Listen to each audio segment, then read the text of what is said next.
A new set of ideas, beliefs, and values that become strong enough to affect and change the way individuals see and perceive reality is what we define as social paradigms.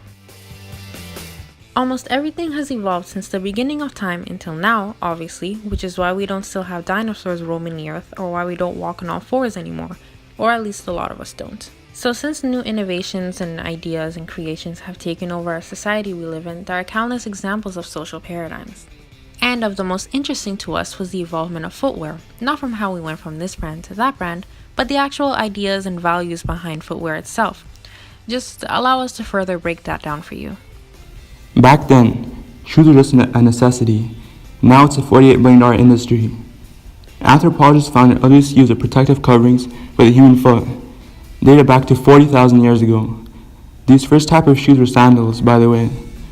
It makes sense since it's the simplest design. Back then, the shoes didn't even have a distance between left and right, or even shoelaces. They were kind of just a wrap-around leather fastened with buckles, and were worn by the amounts of people who live on the border of Iran.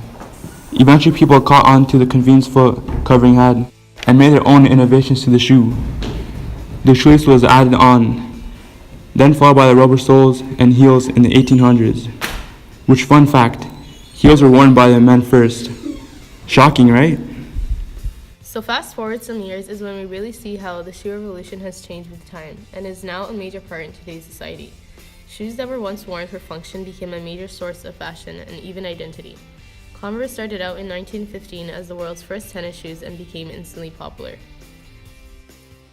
They're even still popular today. That K-pop group BTS made a song about a girl in Converse.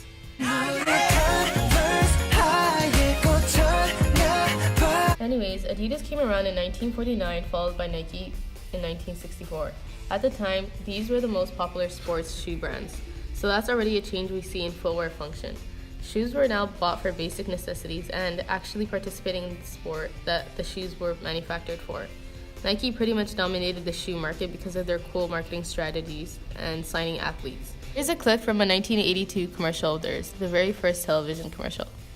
And at Nike, we're putting that knowledge to work, making shoes that actually help athletes to run faster and safer.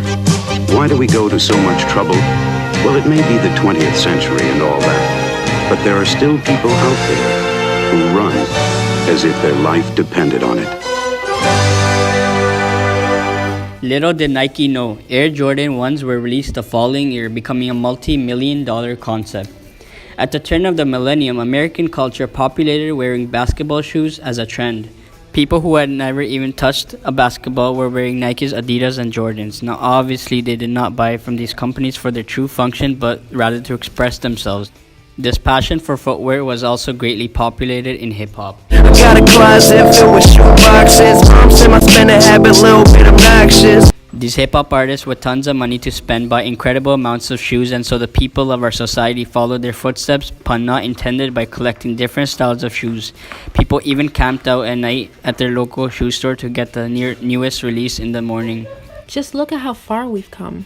Something that used to be a great convenience for traveling through rough grounds is now a tag you could search up on any social media and see millions of results for. People like to show off their new shoes on social media and flaunt to their friends about it in order to get some type of social status. We thank you for celebrating footwear's social paradigm with us.